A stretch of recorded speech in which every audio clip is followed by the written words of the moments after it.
Hello, hello, hello. My name is Sarah, and this is Pearls of Wisdom in Food with clean intermittent fasting and my beloved OMAD, one meal a day.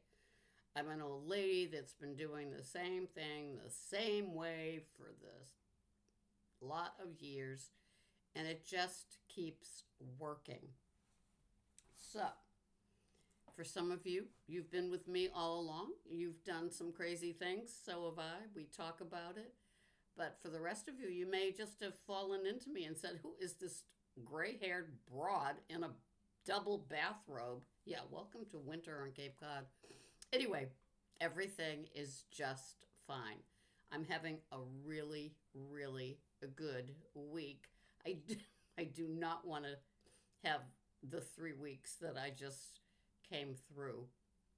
I won't say unscathed, but anyway, it was certainly a challenge. And I admit that it's some of the things I did eat at it, but it was in my OMAD window.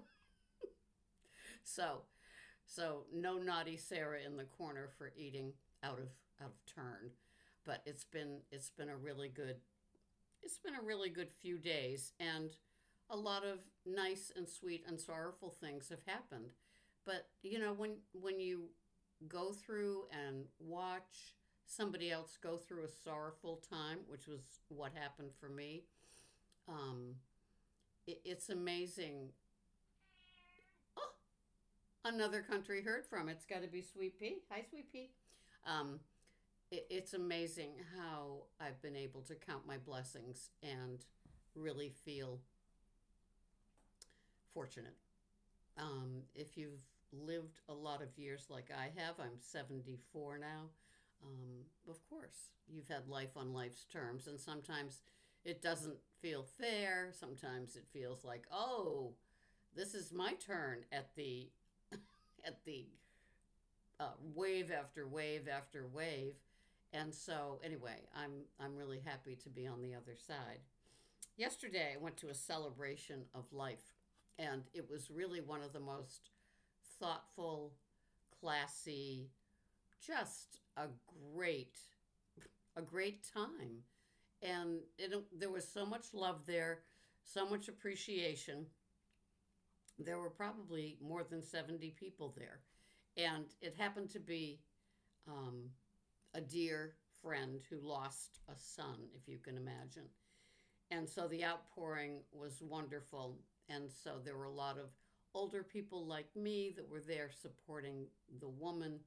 There were a lot of this person's friends, his long term girlfriend. They lived in another state, so they were all there with her daughters. And anyway, it was just so thoughtful. And there was like a program with a beautiful picture of him, and then all the way through like beautiful songs. We only sang one, and a couple of people of faith that spoke, as well as other people. They said, "Does anybody else want to contribute anything?" The daughter of the girlfriend made blueberry muffins. That was one of his favorite things. She had little boxes with the see through plastic window, cellophane window, with a little sticker on it keeping it shut. And he's a very strong, strong, strong black coffee drinker. And so they had bags and bags of ground coffee, Italian Verona. Not sure if there was another one, but I took the Verona. And as little goodies to go, very, very thoughtful. Even little packets of Kleenex with a sticker on it with his his date of birth and his date of death. It was lovely. And there was a buffet, and it was supposed to be at a beach, his favorite beach here in Cape Cod, but with the temps just so below zero, so below freezing, without the wind involved, it couldn't happen. So anyway, it was lovely. And you leave something like that and you just go, wow, it hasn't been a bad journey. It's like, what, sweetie? She's, why is she talking now? Anyway, so I left feeling feeling great. The buffet was lovely, and it was just one of those count your blessings moments. And if you're and the greatest part was that somebody that I used to work with was there, and she figured I would be there. So she was looking for me. So we sat together, and she said, "Are you still doing that? You know that?" I said the YouTube thing, and she said yes. And she has lost a lot of pounds. And she said basically it was intermittent fasting. And, I was having one meal a day, and I've kind of slacked a little bit in the clean part of it. And, you just never know who you're going to run into. So I think that I buoyed her. We talked a lot about food, of course. What a two foodies going to talk about while they're eating food? Um, so we talked a lot about it, and I think I buoyed her resolve to maybe clean up the intermittent fasting part and make it clean with just the black coffee. She said I was doing great with just the black coffee. I don't like black coffee. And I said, I understand. I said, I wake up and I have, black coffee for the clean intermittent fasting part. And I told her that I miss the cream and sugar, and that I do end up having it um, when I get home from work. I have a little French press that's like this big, like 1 cup's worth, and I make it, and I'll have that while I'm preparing my OMAD. So it's kind of like I break my fast with a little cream and sugar and a nice coffee to go the rest of the day because I get home at noon. And so I kind of like it's kind of like, they call breakfast breaking your fast. It's kind of like my breakfast, as it were, my breaking my fast and transitioning out of my work mode, because I work from 6 to noon, to the fasting being broken with the cream and sugar coffee and then my OMAD for the afternoon. And then I have my meal, and I will just chillax the rest of the day. I do like to have my legs up. I have old waitress legs, and my job is physical. I shop groceries for others, if you didn't know that. And so it was great talking food with this woman. She does look great. She said she never felt better, and how much it worked. And she kind of stopped watching my videos and just kind of, did her own thing. But the amount of weight that she lost is fantastic. And she said it was basically fasting, clean or intermittent fasting with the one meal. And then she just, how we slip, how you wake up one day and it's like, how did I lose that solid whatever it was, whether it's walking every day, whether it's, playing tennis, whether it's like cleaning the house, and just, the nice little routine that you had where everything's kind of chugging along like Mary Chapin Carpenter, that song that is like 40 or 50 years old, which just where everything is just humming and working, and all of a sudden you say, how did I lose that momentum? And so momentum is an important thing. Somebody wrote the other day that no matter what, it's the consistency. And so that's what I find with the clean intermittent fasting and the OMAD. The clean part with just black coffee is what works for me. And then the OMAD, where I can put anything I want into the OMAD, but when that window closes, it's not like you can go back for more. That's the deal. And so staying consistent with my eating my OMAD every day, between noon and 2, however it goes, is what works for me. So if I say I stop eating by 3, the next day I have my meal between noon and 2. So I've got the a good 21 to 22 hours, tick tick tick tick tick, of the fasting. And if it's with just black coffee, it's clean intermittent fasting. To me, that's the beauty of it. That's what makes it work. It has always been so simple for me. Not always easy, but simple. And that's the point. There's nothing complicated about clean intermittent fasting with the OMAD. It's just getting used to the consistency of how it works. And so I've been doing it for so long that at 10 o'clock in the morning, I'm not really hungry because one, it's just I'm in the middle of my work day, but I practice the clean intermittent fasting.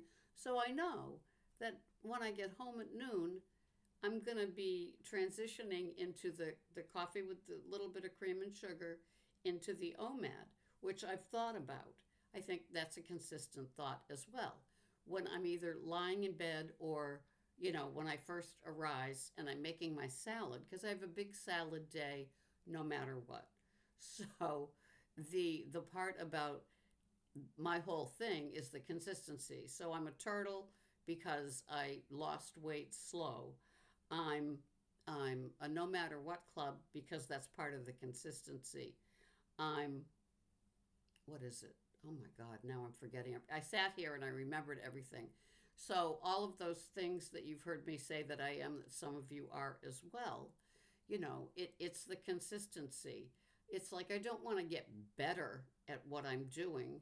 I just pray every day for consistency and to stay with it because I'm human and life life interrupts routines, which I've seen in the last few weeks. I mean, coming home and having the hot water heater die.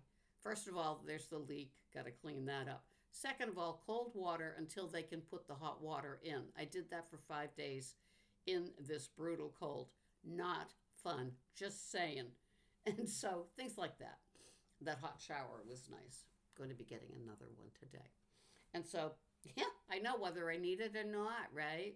And so the consistency part is just something that soothes my head, my soul, all of it. I'm pretty much a routine person, so I think that helps. I don't know if, some people live by the seat of their pants. I don't know how they jump from, disaster to upset to problem to distress to, things going wrong. I don't know how they do that if they're living by the seat of their pants. For some people, I guess that works. I like to be kind of like safe in my little world. It just is one of those comforting things, and feeling safe and being safe, it just makes it all work for me. And maybe it's part of being older, you know, um, an older woman um, that's not as energized as she used to be. All of the things. It's just nice to have that consistent routine that I can count on. And every now and then something comes in. Now it's funny, before I was at clean intermittent fasting, say I had to fast for blood work or a procedure, something where you can't have had any food for a number of times. That was like world ending. I don't know if any of you ever went through that, but it's like, you mean I can only have black coffee till the procedure? Or even worse, just plain water? I can't even have black coffee? I mean, what about my cream and sugar in my coffee? Or when I was practicing, you know, fully loaded coffees during the serious keto craze. And it's like I can't have coconut oil, butter, cream, heavy cream, and xylitol in my coffee. It's like by the time you put all the ingredients in, you had room for an ounce and a half of coffee, right? But so it's changed, but the consistency is something that I hold on to. And of course, there's adjustments that have to be made. And so it just continues to work for me. I love planning my OMAD. And so not only is it the OMAD that I build, but it's around the big salad that I build. And so I love all these different kind of lettuces. I put right now, my salad that I love is all different kinds of lettuces, plus some Trader Joe's coleslaw, just cabbage slaw, and craisins, crumbled blue cheese. And so all of those things and all the different types of lettuces, like I love spring mix. I love my Lil Gems from Trader Joe's. I love my baby butter lettuce from Olivia's. And so the salad is just built with different lettuces plus the blue cheese and the craisins. And then I have on it the half a juice of a lemon with my Trader Joe, not my Trader Joe's, my Bragg's uh, vinaigrette, which is getting rather expensive. I remember when good wines cost less than this bottle, and and then my extra virgin olive oil, and I just keep going. I guess I've altered it over the years, but it's so that always goes into the OMAD. That because I'm a volume eater, I love to have a full belly when I'm done, not a broccoli bloated full belly, which I learned from the broccoli coleslaw crack slaw that I made last week. Note to Sarah, broccoli doesn't like you. Okay, but I digress. So I consistently plan my little menu. Um, so I have that with the big salad. The big salad and the OMAD are two things that I like to count on. My black coffee. Today I'm having the Verona that I got from the Celebration of Life yesterday. It's delicious. I'm a black strong coffee person. So it's going to be a Verona, an Italian, a French roast, something like that. Sometimes even espresso beans mixed in with others. I do love my strong coffee, and I have my selection. I grind it here at home. After getting the Verona, it was already ground at the event yesterday. I put my grinder to grinding it a little more fine. I think it makes it even a little more strong. And so instead of using more coarse ground, it's going to be finer ground and last longer as well. So I keep doing what I'm doing because it keeps rendering the same results. And as we get older and a health thing will tip us over, or somebody else's issues, or like in my case, losing my husband, we get thrown. And it's like, how are we going to handle being thrown? The real deep, personal, here I am by myself, needing my meal type of thing. I mean, it does come down to like that. There's the social part, how I handle that, being now a widow, a single woman, an older woman, handling that. But then that's their personal, here I am at home. How am I going to handle this? And, what foods do I want in my fridge that are just for me? Am I choosing a healthy, I want to go the distance a little bit longer? Um, I'm a huge believer in it is what you eat that is going to make a difference. I don't I don't believe in the standard American diet like working for me at this point and not causing health issues to arise, or the good health, meaning good labs, getting skewed. I don't need that. I have high cholesterol because I always have. Um, Somebody back then, when I was following the cholesterol thing, calls it being a hyper responder, and I'm okay with that. Um, it's just the way that I roll. I certainly have cut back after being with Greg and the big green egg and cooking all the meat. I definitely have eggs a lot more um, than I have, slabs of steak that I used to have. I still love my steak, my burgers, my pub burgers, but I definitely have them in smaller amounts. And the salad is part of the volume that I want. Like today, I've got some asparagus in the fridge. What I had the other day was a slice of rustic bread. I think it was the Hearty Grains. I buy their bread. Um, I don't know if you have it where you are, the sourdough or the rustic grains, or the grains and seeds. And I sauteed a little asparagus, like about 8 spears, put that on the slice of the bread, 2 soft boiled eggs. I use Pete and Jerry Jumbo Organic at this point. That's what I've got. Yes, I took out a second mortgage on the house so I could buy the dozen eggs. That's another story, right? With a little smattering of cheese on top, melted in the toaster oven.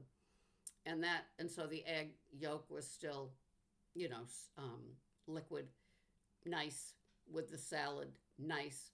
My cara cara orange after with a cheese stick. How simple is that? So, and my belly is full. I'm not bloated crazy. It's just a nice meal. It's going to fuel me 20, 21, 22 hours to the next meal the next day. And I'm satisfied, you know. Or I could have a pork chop with a little baked half of a sweet potato or a a golden potato. I love gold potatoes. And so it's just simple. It's just simple. I don't make it complicated. I I would love a casserole. You know, I love my egg parm, but I don't think I'm going to make it anymore. I think that I would maybe get it in a restaurant if it was offered. Sometimes I like twirly pasta. Haven't had it in a long time, but you know, the urge could come upon me. So I've got my OMAD. So I've got my OMAD with my salad. Yes, I could have a little spaghetti with a little pasta sauce, a little cheese on top. Simple. Or I could have the eggs on toast, one of my favorite things. My kids loved eggs on toast. That's on pumpernickel. And, you know, I'm kind of pulled towards a pumpernickel, but I haven't found one that isn't loaded with all the chemicals. It's like, where do I find a hearty one? I did find a hearty light rye at Whole Foods, um, a loaf unsliced, love that. Half is in the freezer, so I could pull out that light rye loaf, have that with my eggs on toast if I wanted to when the rustic breads are gone. So, anyway, I continue to continue. It may be boring, but consistent is a nice place to be. Having food that's consistent, you know, I guess I said in my last video, I said, when my food works, my head works, or something like that. It's true. You know, when my head gets calmed and settled with like my OMAD planned, knowing what I'm going to have. So today I'm kind of free falling it. If there's something at the store, because I work in a grocery store, um, I might get it. A little steak looks nice. I might get it. Otherwise, I could have the eggs on toast. Or what else do I have in the fridge? I don't know. But anyway, so the meal is, it's got a plan A and B, and that's okay too. As long as I make my salad, I know I'm going to have my OMAD later in the afternoon. I know it's nothing but black coffee until I get there. It it's just consistently working for me. So for you to find what consistently works for you is the point. To me, it seems that way. Instead of having that busy hamster brain about the next trending diet, pill, injection, whatever. If you're doing those things and they work for you, that's absolutely great. One of my dearest friends in the whole world has just started the injection thing, and after one time during the first week from injection to the second injection, she had a moment where she was looking at dinner and going, meh. So that's, I guess that's the result of the injection. So that's kind of amazing because I guess she's a foodie as well. She doesn't live near me, so I don't see her. We email. And so knowing that, you know, she just wasn't kind of interested in food was huge. And I guess that's what the point is. And so maybe if this keeps working, you know, she'll be able to lose some weight. Another friend of mine, you know, kind of went off the rails a little bit. She's back. She's lost 11 pounds. She's delighted. I'm trying to recall what she does because she too lives in another state. But that's the point. It's finding something, getting back on track. If it's a new set of tracks for your little choo-choo train, that's good. It's being consistent on that train track and not jumping to another track because there's a shinier train over there and you want to get on that one because people are raving about it. That's other people. You need to find what works for you and what gives you that consistency, which in turn will give you the calmer head, the brain that's not just, I mean, how many decades do we keep going with this, right? It's it's just I'm not going to change my brain. It's a foodie, but I can change how activated it gets and the cray cray part, because the cray cray part that you can't even mention to anybody. Your husband will roll his eyes again. Here she goes again, just because we have a wedding to go to in 3 months. Oh my God, you could just the poor guy. You know, I know I tortured men my whole life with food issues. The next great plan with my clean intermittent fasting and my OMAD. That's it. That's it. I'm going to have the big salad. That's it. I just have to keep investing in Bragg's dressing at like $8.50 a bottle. Oh well. There's worse things that I've done in my life that I've spent money on, and the little entree that goes with it, with a little dessert, a little cheese stick. I'm happy. I'm purring. I want to be a happy camper at the end of the OMAD so I can go the 21, 22 hours. It just that's my consistency. That's my jam. What's yours? Thank you so much for watching me here today. I will see you here the next time. This has been Sarah, Pearls of Wisdom and Food with Clean Intermittent Fasting and the OMAD. Bye-bye for now.